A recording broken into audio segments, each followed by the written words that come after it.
Assalamualaikum warahmatullahi wabarakatuh. Bagaimana kabar rekan-rekan semua pada kesempatan kali ini? Baik, sehat? Ya.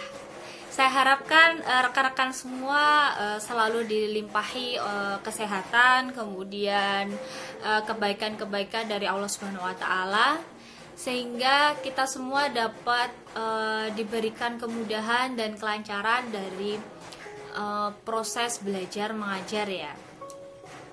Baik, tak terasa ya kita sudah masuk ke materi atau topik praktikum yang keenam. Jadi ini merupakan topik dari praktikum kimia dasar terakhir untuk semester ini. Jadi kalau kemarin rekan-rekan sudah belajar mengenai derajat keasaman, sekarang untuk topik terakhir yaitu topik ke-6 kita akan belajar mengenai reaksi dalam larutan. Oke. Saya harapkan teman-teman masih semangat ya menyimak video penjelasan praktikum terakhir kali. Jadi setelah ini semoga teman-teman kita tidak ketemu lagi di semester berikutnya ya. Semoga semua lulus pada semester ini. Baik, sebelum memulai proses belajar, mari kita buka dulu dengan bacaan basmalah. Bismillahirrahmanirrahim. Semoga apa yang kita pelajari pada kesempatan kali ini dapat berkah dan bermanfaat bagi rekan-rekan semua. Baik, sudah siap ya menyimak? Kita langsung mulai saja. Jadi, jangan bosan-bosan kalau di setiap kali awal pertemuan itu akan disampaikan CPMK dari praktikum hari ini. Dan seperti biasa bahwa topik praktikum itu tidak berbeda dari topik praktikum sebelumnya. CPMK-nya adalah sama ya, ada CPMK 1 hingga CPMK 3. Baik, yang membedakan adalah tujuan dari percobaannya itu. Yang pertama, rekan-rekan di sini diharapkan mampu mempelajari reaksi yang berlangsung dalam larutan. Nah, kira-kira nih dalam sebuah larutan itu akan terjadi reaksi apa saja. Yang kedua, rekan-rekan diharapkan mampu untuk menghitung konsentrasi larutan dan menentukan persamaan reaksi yang terjadi gitu. Kalau tadi sudah tahu reaksi apa saja yang berlangsung, kemudian rekan-rekan akan belajar menghitung konsentrasi larutannya berapa, persamaan reaksinya itu apa saja dan bagaimana. Baik. Sudah jelas ya untuk praktikum kali ini tujuannya apa? Kalian akan belajar apa? Oke, saya lanjutkan. Ini adalah beberapa jenis reaksi-reaksi dalam larutan. Itu ada apa saja? Yang pertama ada reaksi oksidasi reduksi, kemudian ada reaksi asam basa, kemudian ada reaksi pengendapan. Nah, untuk topik praktikum kimia dasar yang terakhir, kita akan hanya fokus mengenai reaksi pengendapan. Kalau sebelumnya rekan-rekan kemarin di topik nomor 4 ya, kita sudah belajar mengenai reaksi oksidasi reduksi. Nah, itu merupakan salah satu jenis dari reaksi-reaksi dalam larutan. Sekarang kita fokus hanya untuk reaksi pengendapan. Nah, reaksi pengendapan ini itu secara Indonesia ya istilahnya. Kalau kita coba searching istilahnya secara bahasa Inggris adalah precipitation reaction. Jadi nanti rekan-rekan kalau menemukan istilah precipitation itu jangan kaget. Itu kira-kira reaksi apa gitu ya. Baik, pengertiannya adalah reaksi antar senyawa ionik dalam larutan air yang menghasilkan senyawa yang tidak larut dalam air atau membentuk sebuah endapan. Itu ya. Perhatikan di sini rekan-rekan, ada yang saya highlight atau saya berikan warna yang lain, yaitu warna merah, senyawa ionik. Apa itu senyawa ionik? Nanti kita akan belajar apa itu senyawa ionik. Dan di sini nanti kita akan coba belajar, misalkan rekan-rekan pernah beli air minum ya, misalkan apa biasanya? Yang itu yang mengandung ion-ion yang diperlukan oleh tubuh. Nah, secara gampangnya, nah kita akan belajar nih, misalkan dalam suatu sampel larutan itu tuh mengandung adakah senyawa-senyawa ionik nggak sih dalam sampel yang akan kita cari tahu tadi. Nah, apakah nanti senyawa ini nanti menghasilkan senyawa lain gitu ya, dari senyawa ionik akan menghasilkan senyawa lain. Senyawa lain ini dia punya sifat yang tidak larut dalam air atau membentuk sebuah endapan. Oke? Sudah paham ya apa itu pengertian dari reaksi pengendapan. Nah, ini kurang lebih ilustrasinya nanti. Ini rekan-rekan akan membentuk senyawa endapan, senyawa yang tidak larut. Jadi yang warna kuning ini nanti dia tidak bisa campur dengan air ya, dia akan membentuk sebuah endapan di dasar gelas beker. Nah, tadi kan saya sempat menanyakan istilah senyawa ionik. Rekan-rekan ada yang teringat atau kira-kira apa yang tergambar dari pengertian senyawa ionik? Tentu saja dari namanya adalah ion, berarti itu adalah senyawa yang tersusun dari ion-ion. Nah, pertanyaan saya selanjutnya, ion itu ada berapa jenis macamnya? Ada yang tahu? Di sini ion-ion itu ada beberapa jenis. Yang pertama, kalau rekan-rekan kemarin sudah belajar tentang derajat keasaman atau pH. Nah, rekan-rekan di sini akan mengenal ion positif atau yang kita sebut dengan H+, itu merupakan ion hidrogen yang bersifat asam. Ada apa lagi ionnya? Ada ion negatif ya, berarti kalau lawannya positif, itu adalah ion hidroksida yang bersifat basa.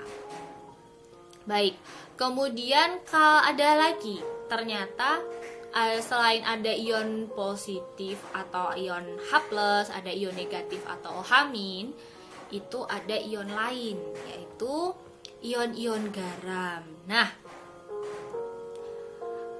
rekan-rekan di sini bisa melihat yang saya highlight warna merah. Di situ adalah ion-ion garam. Jadi nanti rekan-rekan akan fokus untuk mempelajari senyawa ionik dari garam, apakah membentuk sebuah endapan atau tidak gitu ya di dalam larutan. Nah, pertanyaannya selanjutnya ini, senyawa ionik itu merupakan elektrolit kuat, tapi daya larutnya adalah tidak sama. Nah, apa itu elektrolit kuat? Itu PR bagi rekan-rekan semuanya. Silahkan nanti di searching, silahkan nanti di browsing, kemudian dicatat apa itu pengertian dari elektrolit kuat.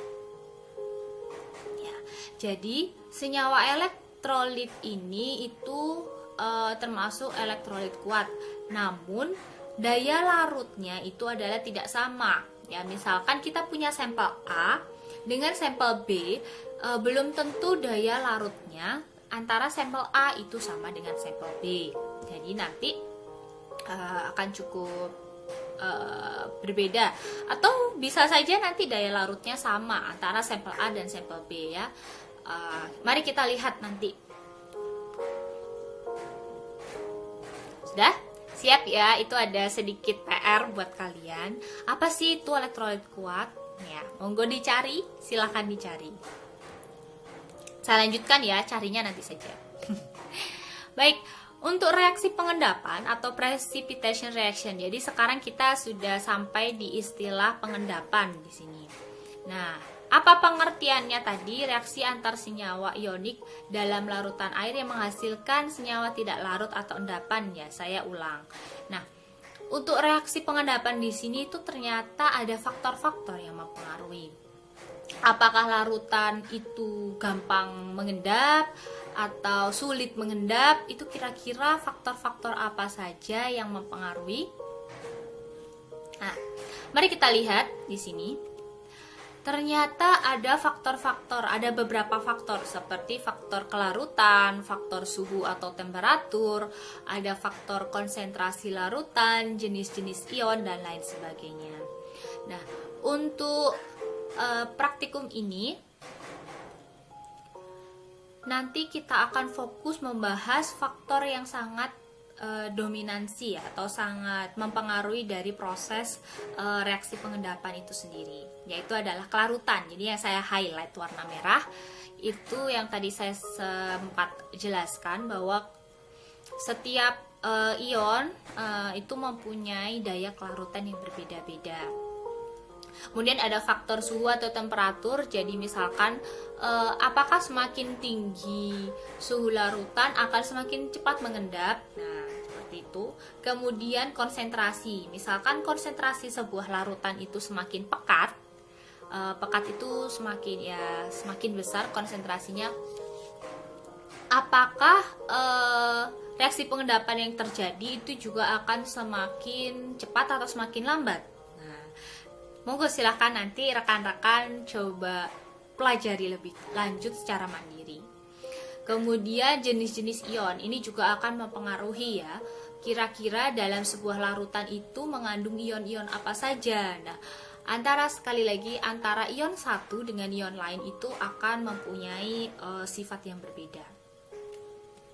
Kalau rekan-rekan bisa lihat di sini, ini contoh ilustrasinya ya. Kita punya sebuah larutan yang kita letakkan di gelas beker. Kemudian di sini ada ada macam-macam jenis ion ya. Kalau rekan-rekan bisa lihat, di sini ada yang warnanya seperti kelereng, warna merah itu adalah ion K+. Kemudian ada kelereng yang warnanya ungu. Ya, ini kebetulan mengendap, itu ion Ba2+, kemudian ada ion NO3- dan ion CrO4-2-. Jadi, ini adalah sebuah ilustrasi ion-ion yang ada dalam suatu larutan. Jadi, kalau kita bisa lihat di sebelahnya, yang mengendap, yang di bawah membentuk lapisan putih nih ya, itu ilustrasinya adalah ion CrO4-2- dan Ba2+ yang mengendap sebelah kirinya. Jadi ini hanya ilustrasi atau hanya contoh. Dan sedangkan ion-ion lain itu masih akan melayang-layang di mana? Di dalam larutan, dan itu tidak akan tampak kasat mata ya. Jadi kita tidak bisa melihatnya secara langsung. Nah, harus menggunakan teknik-teknik tertentu untuk dapat melihat dari ion-ion ini. Baik, sudah jelas ya apa itu reaksi pengendapan, kemudian faktor-faktor yang mempengaruhi itu apa. Baik, untuk kelarutan, tadi kan ada faktor yang sangat mempengaruhi ya. Di sini perhatikan, itu adalah faktor yang saya highlight warna merah, itu adalah faktor kelarutan. Jadi, apa itu kelarutan? Adalah jumlah maksimum zat terlarut yang akan larut dalam sejumlah tertentu pada suhu tertentu. Bu, maksudnya gimana? Jadi, misalkan di sini saya punya botol, ya anggap saja tidak botol ya. Oh, sebentar. Nah, di sini saya punya botol, saya botol minum ya. Kemudian di sini ada isinya adalah sebuah larutan. Nah, kira-kira dalam botol ini itu mengandung zat terlarut, jumlahnya tuh berapa gitu. Kemudian akan bisa larut kapan dan suhunya berapa.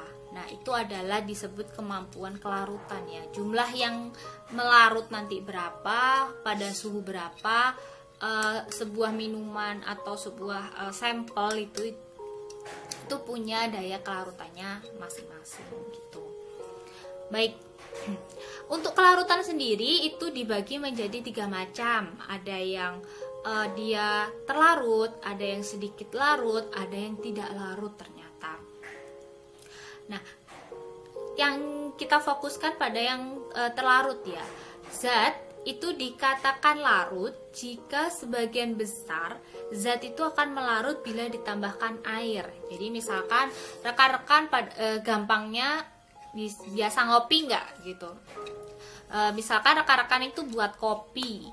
Nah, gampangnya seperti ini. Misal kopi sudah dituang, nah kemudian ditambahkan air panas, diaduk, kemudian ditambahkan gula. Kemudian diaduk lagi. Nah, kira-kira dari minuman kopi tadi itu yang larut sempurna itu mana? Kopi atau gula? Pertanyaannya. Apa? Kopi atau gula? Jawab sendiri-sendiri ya.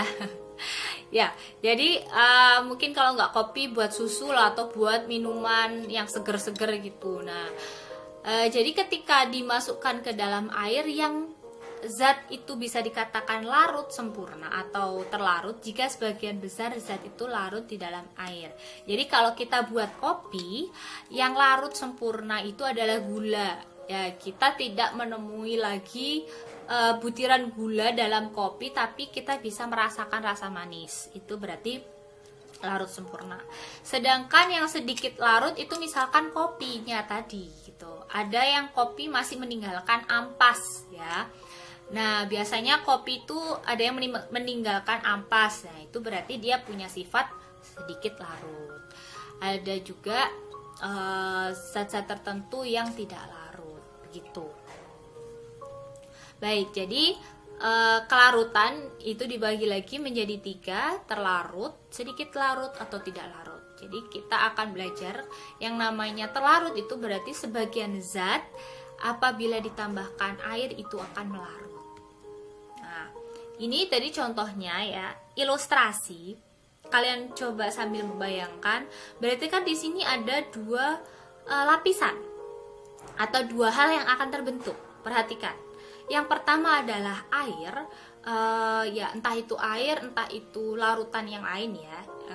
Itu kita sebut dengan supernatant, istilah dalam bahasa Inggris, dan endapan atau kita sebut precipitate. Nah, jadi tolong bisa dibedakan ya apabila kalian mendapati sebuah sampel air terutama, kemudian terbentuk 2 lapisan. Nah, biasanya lapisan yang atas yang cair itu adalah supernatant dan endapannya kita sebut lapisan precipitate ya. Jelas? Oke. Nanti kalian bisa ulang-ulang lagi videonya. Akan saya lanjutkan ya topiknya. Nah, di sini rekan-rekan itu sesuai dengan tujuan percobaan adalah rekan-rekan akan bisa mengerti atau paham mengenai reaksi-reaksi pengendapan. Nah, rekan-rekan di sini akan bertindak sebagai tanda petik dukun atau peramal ya. Maksudnya rekan-rekan di sini akan mencoba kira-kira kalau saya punya larutan X dicampur larutan Y, apakah akan mengendap atau tidak mengendap atau sedikit mengendap. Nah, ini rekan-rekan bisa nih menebak-nebak dari sifat larutannya atau sifat-sifat ionnya gitu. Jadi kalian sudah sedikit bisa menebak-nebak gitu. Yang pertama, perhatikan, ini agak cukup banyak. Yang pertama adalah semua golongan logam alkali. Logam alkali itu adalah 1A.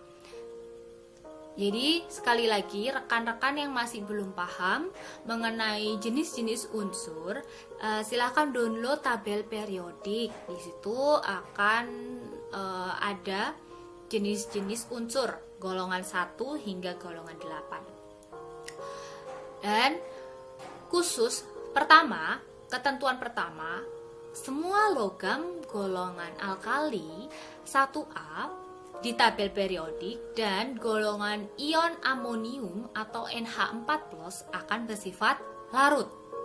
Gitu ya.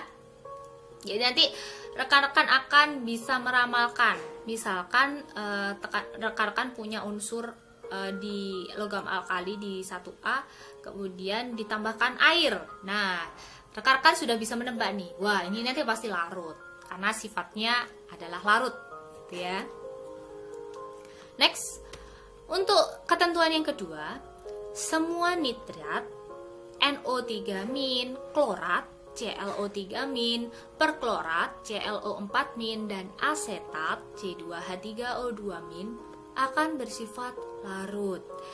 Nah, ini rekan-rekan, kenapa kita harus mempelajari ini gitu. Nanti akan penting kalian pelajari. Nanti kita lihat ya aplikasinya di teknik lingkungan itu seperti apa. Jadi ketentuan yang nomor 2 adalah nitrat, klorat, perklorat, dan asetat apabila ditambahkan air akan larut. Sip, bisa diterima? Kalau nanti saya kecepatan bisa diulang lagi ya videonya untuk bisa mengerti dengan mudah. Kemudian ketiga sekarang, klorida, Cl-, bromida, Br-, dan iodida, imin, itu akan larut kecuali ion logam Pb2+, Ag+, dan Hg22-. Ya, bisa dipahami? Bisa dipahami ya. Jadi untuk ketentuan ketiga, ion-ion ini seperti klorida, Cl-, Br-, imin itu akan larut kecuali ion logam Pb2+, Ag+, dan Hg22-. Masih ingat reaksi yang pertama? Uji kualitatif pada kation. Nah, itu kan akan membentuk endapan kan ya. Nah, mereka tidak akan larut Pb2+ dan Ag+, melainkan akan membentuk sebuah endapan. Oke.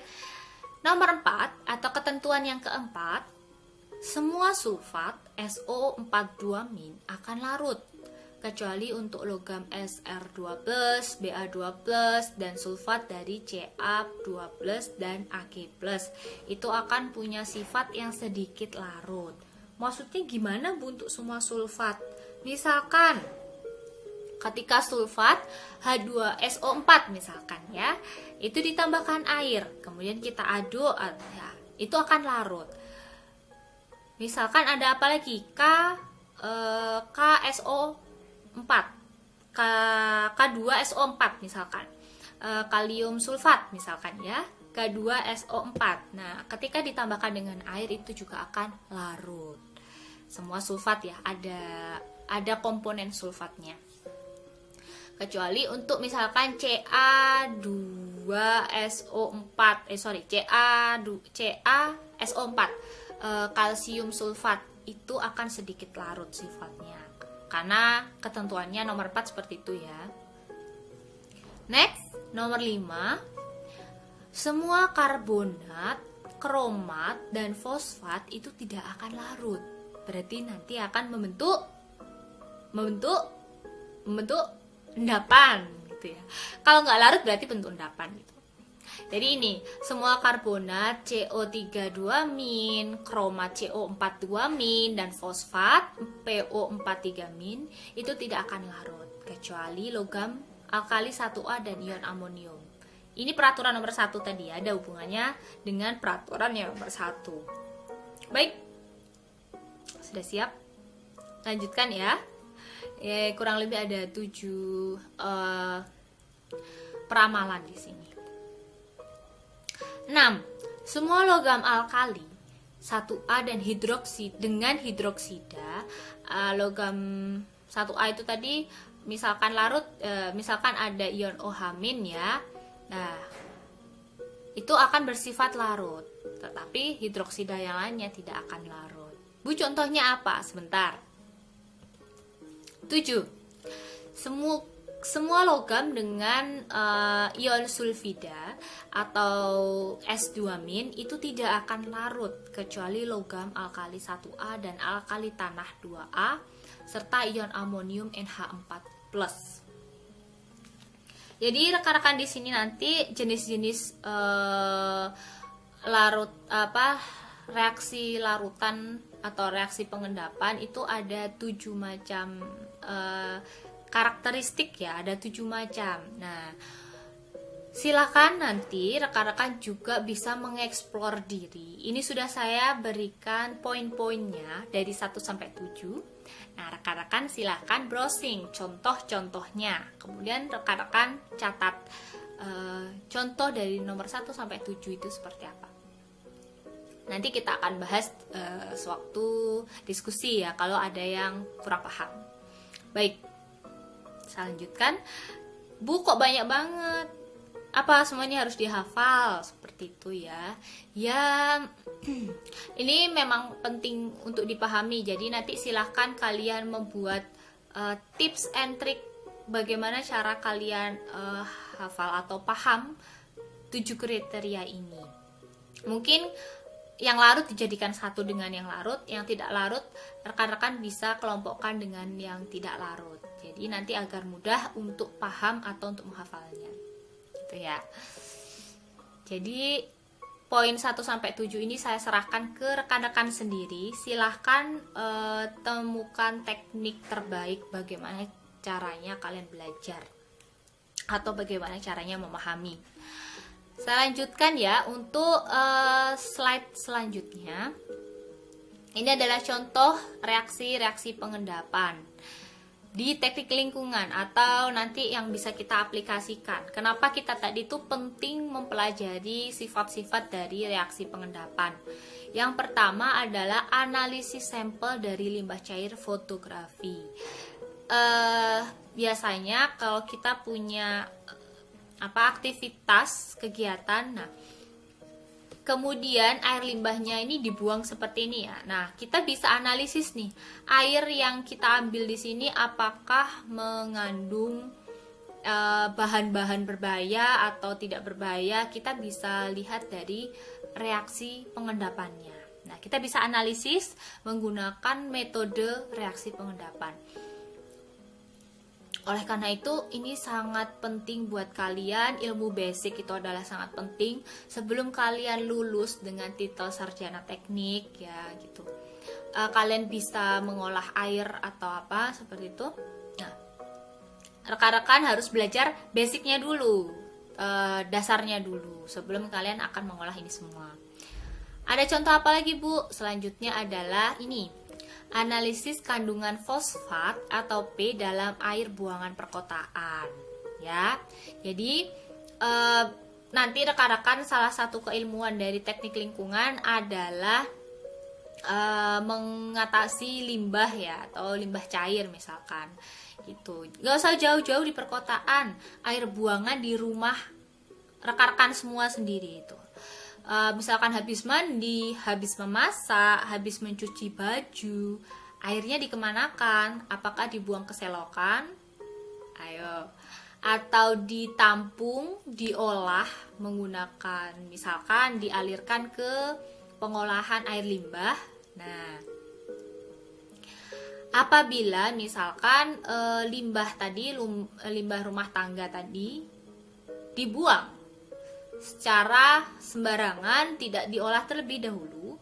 Nah, kita bisa lihat nih di lingkungan, kira-kira fosfatnya tinggi atau tidak, rendah atau tidak gitu. Nanti kita akan tahu menggunakan prinsip dari reaksi pengendapan. Penting kan ya kalian belajar reaksi pengendapan di sini. Oke. Ada apa lagi, Bu? Ada lagi. Misalkan kalian fokusnya ke udara. Kalian tertarik dengan pencemaran udara. Nah, rekan-rekan biasa sekarang menggunakan listrik itu bahan bakunya dari mana? Bahan bakarnya dari mana? Dari pembakaran batu bara, teman-teman. Jadi, ini proses instalasi peleburan atau pembangkit tenaga listrik. Biasanya itu menggunakan batu bara, diolah, kemudian industrinya itu menghasilkan ini ya, asap-asap yang dikeluarkan ke udara secara langsung. Tentunya rekan-rekan sudah akrab dengan istilah global warming, climate change, kemudian ada istilah dari greenhouse gas effect atau gas rumah kaca. Ini adalah salah satu masalah lingkungan ya. Nah, rekan-rekan nanti bagaimana cara mendeteksi kira-kira dalam cerobong asap itu tadi ada kandungan SO2-nya, itu bisa menggunakan reaksi pengendapan. Oke. Jelas ya, berarti di sini rekan-rekan sudah ada gambaran. Kira-kira dengan saya mempelajari sebuah reaksi pengendapan itu bisa diaplikasikan apa saja di bidang teknik lingkungan. Oke, menarik ya, menarik sekali, sangat menarik. Di sini aplikasi ilmu dari reaksi pengendapan itu sangat-sangat luas. Oke. Saya lanjutkan ya. Sambil nyimak suara saya, semoga kalian tidak bosan selama 3 materi menyimak penjelasan dari saya. Baik, kalau tadi kita sudah mengenal apa itu reaksi pengendapan, reaksi senyawa ion, daya kelarutan, faktor-faktor yang mempengaruhi, kemudian aplikasinya. Sekarang kita mulai masuk ke kira-kira untuk paham tentang reaksi pengendapan, alat dan bahan apa saja sih yang dibutuhkan dalam praktikum topik 6. Untuk alat itu ada Erlenmeyer 250, pipet tetes, gelas beker 100 ml, gelas ukur 100 ml, buret statif, dan labu ukur 100 ml ya. Jadi itu walaupun gambarnya tulisannya 1000 ml ya, anggap saja itu 100 ml ya. sebagai contoh Baik, ini alatnya cukup simpel ya untuk praktikum kali ini. Bahannya ada apa saja? Perhatikan baik-baik sebelum kalian nanti menyimak video penjelasan dari para laboran. Kita langsung demo ya, demo praktikum. Pertama ada NaCl 0,1N, ada HCl 0,1N, KCl 0,1N. Jadi di sini ada 3 jenis bahan kimia yang sama-sama konsentrasinya 0,1N. NaCl, HCl, dan KCl. Apa yang sama? Cl. Ada ion klorida di sana. Baik, apalagi Bu bahannya? Ada AgNO3 0,01N, itu silver nitrat ya namanya. Kemudian ada K2CrO4 atau potasium kromat 5%. Ini adalah bahan-bahan kimia yang akan kita gunakan untuk analisis dari reaksi pengendapan. Udah? Saya lanjutkan ke prosedur kerja. Prosedur kerja yang pertama, siapkan untuk labu ukur 100 ml. Masukkan NaCl 0,1N sebanyak 10 ml ke dalam labu ukur. Kemudian tambahkan H2O atau Aquades ya di sini hingga tanda tera yang warna merah. Kalau sudah, homogenkan. Selanjutnya ambil 10 ml dari labu ukur si larutan tadi ya. Masukkan ke dalam Erlenmeyer 250 ml. Kalau sudah diambil, kemudian teteskan beberapa tetes, misal 2-3 tetes K2CrO4 5% ke dalam Erlenmeyer ini. Sudah jelas? Kalau sudah, titrasi menggunakan buret dan statif. Untuk buretnya kita isi menggunakan larutan AgNO3 0,01N. Itu dimasukkan ke buretnya. Dan kita titrasi larutan tadi yang di Erlenmeyer sampai dengan apa? Sampai terbentuk endapan berwarna merah bata seperti ini. Jelas ya? Amati. Kalau sudah, catat volume AgNO3 di dalam tabel. Jadi misalkan AgNO3-nya ini untuk membentuk sebuah endapan berwarna merah bata habis 5 mili misalkan. Catat berarti milinya ke dalam tabel pengamatan. Oh, punya saya nggak 5 mili Bu, punya saya ada 15 mili. Catat apa adanya. Oke, sudah? Jadi volume AgNO3 untuk mentitrasi itu tadi habis berapa mili, itu yang dicatat. Kalau sudah, saya lanjutkan. Titrasi ini diulang sebanyak 3 kali. Jadi nanti ambil lagi 10 mili larutan NaCl yang sudah ditambah H2O di labu ukur, tambahkan K2CrO4 5%, titrasi lagi menggunakan AgNO3 0,01N sebanyak 3 kali. Semua hasil didapatkan dimasukkan ke dalam tabel. Nah, untuk prosedur kedua, dari sini nanti rekan-rekan punya tugas, yaitu rekan-rekan harus menentukan konsentrasi NaCl dalam N, berarti N itu molar ya, dan bandingkan dengan hitungan di teori. Silahkan kalian cari literatur pendukungnya. Kemudian lakukan prosedur pekerjaan 1, ini prosedur pekerjaan 2 ya, dengan mengganti NaCl, ini sudah kita lakukan, dan dengan KCl dan HCl 0,1N.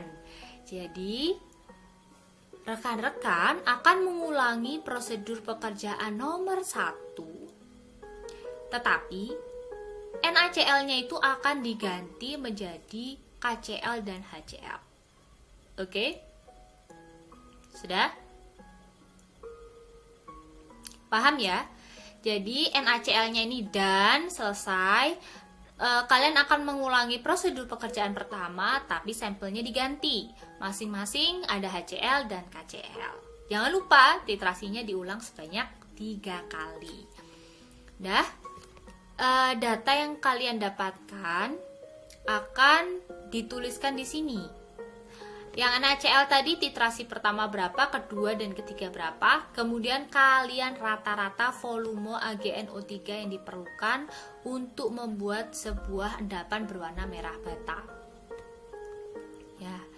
Nah, pertanyaannya adalah tulis reaksi yang terjadi, persamaan molekul, persamaan ionik, dan persamaan ionik total dalam suatu reaksi tadi. Maksudnya gimana Bu? Ya, reaksi antara NaCl dengan apa? Misalkan dengan AgNO3, itu akan seperti apa reaksinya? Jadi kan NaCl tadi dititrasi dengan AgNO3, itu hasilnya seperti apa? Nah, endapan yang terbentuk itu menjadi apa? Itu silakan ditulis reaksi ya berlangsung. Kedua, kalau sudah, rekan-rekan di sini akan menentukan konsentrasi dari NaCl, KCl, dan HCl setelah dititrasi dalam molar.